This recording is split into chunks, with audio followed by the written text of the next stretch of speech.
Stock investing or trading? Which one is for you? When it comes to the stock market, there are two major approaches towards it. First is through investing, wherein you use the stock market passively. It becomes the parking lot of your extra money that you won't need in the near future, and you would rarely touch your investments. Typically, you only spend a few minutes each month monitoring your investments, and sometimes you don't even take a look at it for several months at a time. Then, the second approach is through trading. Here, your engagement with the stock market is much more active, ranging from a few hours each week to nearly an entire day. Sometimes it even reaches a point where you start eating and breathing charts and financial reports. With trading, you are actively monitoring the market to take advantage of its short-term opportunities. Now, in this episode, we would like to help you decide which approach would be best for you, because each approach would have its pros and cons, and here you'll learn the 4 factors to consider so that you can pick the approach that is right for you. So, the 4 factors are: number 1, available capital. How much money do you have? Number 2, available time in the long term, meaning how many years do you have to accumulate capital? Number 3, available time in the short term, meaning how much time in hours during the week do you have for trading or investing? And number 4, available passion. How much genuine interest do you have in the stock market? Now, these 4 questions are pretty straightforward. So, let me now talk about how they all come into play with the stock investing or stock trading question. The first consideration is how available capital and your long-term time availability affects the rewards. The first thing any new stock market investor should know about stocks is that it is a money multiplier. It does not add to your income, but it multiplies what you already have. Whether you take on the investing path or the trading path, the stock market will always just multiply what you already have. So, by knowing how much capital you can invest, we can project how much the rewards can potentially be. And from there, answer, are the rewards going to be worth it? Will it be enough to reach one's financial goals? So, let's talk about how much can you earn from stock market investing and how much can you earn from stock market trading. With long-term investing, the average return of stocks is about 12% per year. This means if you have 100,000 pesos, you can expect to gain about 12,000 a year on average. Now, please take note, I say here on average because the stock market is very volatile. It goes up and down in huge swings. So it's possible that your 100,000 pesos can suddenly lose 5,000 pesos and then gain 20,000 pesos and then lose 15,000 pesos and so on. So you won't be making money every year, but over the long term, if we look at the average return, it is 12% per year.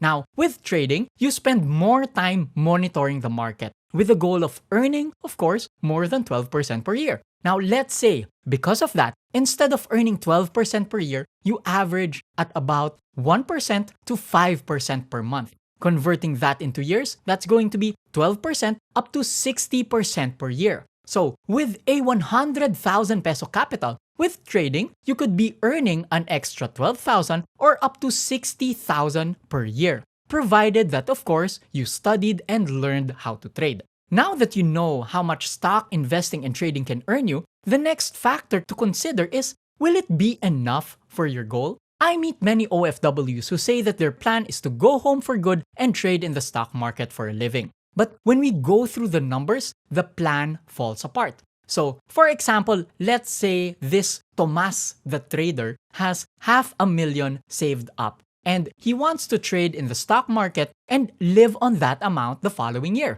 Now, he estimates that he and his family would need about 50,000 pesos a month to survive in the Philippines.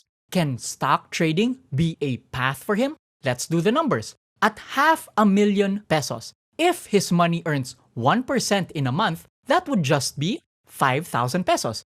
If he earns 5% a month, that would be 25,000 pesos a month. So here we can see clearly that the numbers aren't enough for his goal. Tomas would have to generate 10% per month every single month on his 500,000 peso capital to support his family. Now, take note, generating 10% in a month in stock trading is possible. But generating 10% every single month all the time, that's impossible. So, with this example, it is clear that trading for a living is not the best approach for Tomas. What could be the possible alternatives?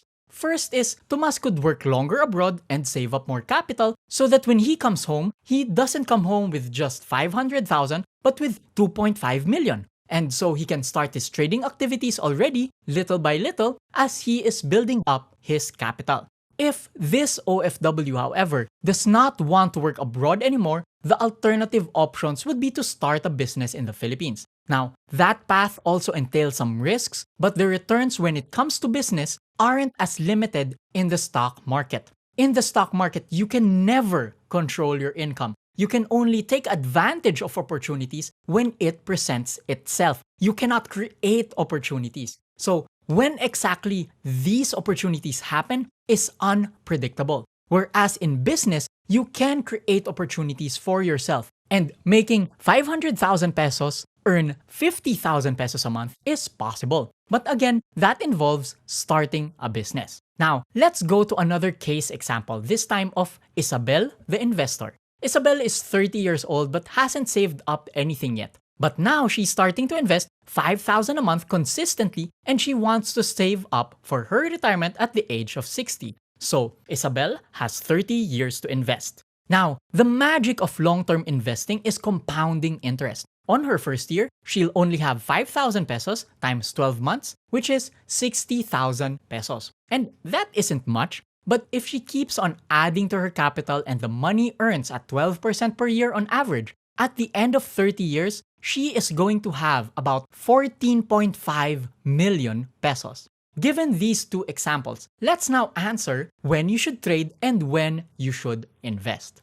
If you have limited capital and limited time to save, you should not be investing in the stock market. Instead, you should be working on growing your income first. Add to your income before you attempt to multiply it. If you have limited capital, but you still have lots of time to save, then investing is a good approach. Now, if you have lots of capital, then both investing and trading can work for you. This would now just be a matter of preference. And this brings us to the second consideration. The second consideration is your time and your passion will determine your chance for success. The first consideration, we talked about money and numbers and the rewards for investing and trading. But now we must consider the cost of time and effort and mental energy in these two different approaches. Investing is easy. Investing can be hands-off. You can achieve 12% returns just by spending 15 minutes per month adding to your stock market investments and letting time do the work. Meanwhile, trading is hard. There is a lot to learn, how to study companies, how to read the charts. You follow the news, you actively monitor the market and wait for opportunities. It is effort intensive and it can be like a job. So the question here is simple. How much time can you afford to spend, and would you like to spend it studying companies and going over their charts and financial reports? The less time or interest you have about companies, the more you should be taking on the investment path. This way, you can focus on progressing your career or your business while just letting your money grow in stocks passively.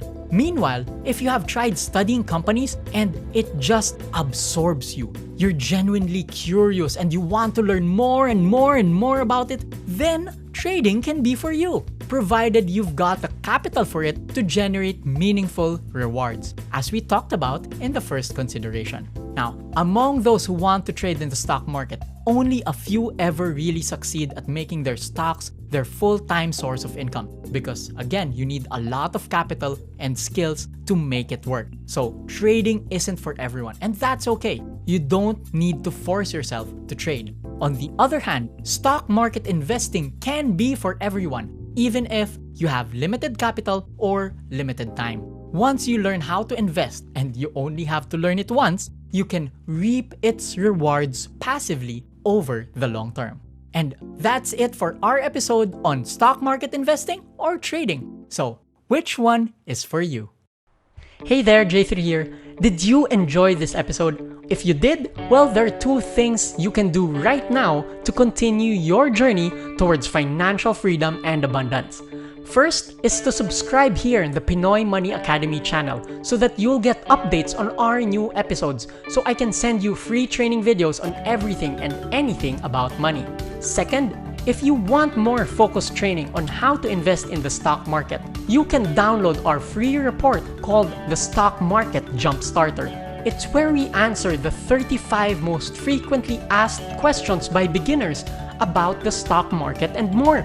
This report is so easy to understand that even if you know nothing about stocks and investments, you'll understand this report clearly. It's certainly the fastest and easiest way to learn how to invest in stocks. You can download this report for free just by going to the following URL. It's pinoymoneyacademy.com/smj. Again, that's pinoymoneyacademy.com/smj. I look forward to seeing you in our next episode. Until then, always remember to work hard, work smart, and make your money work hard for you.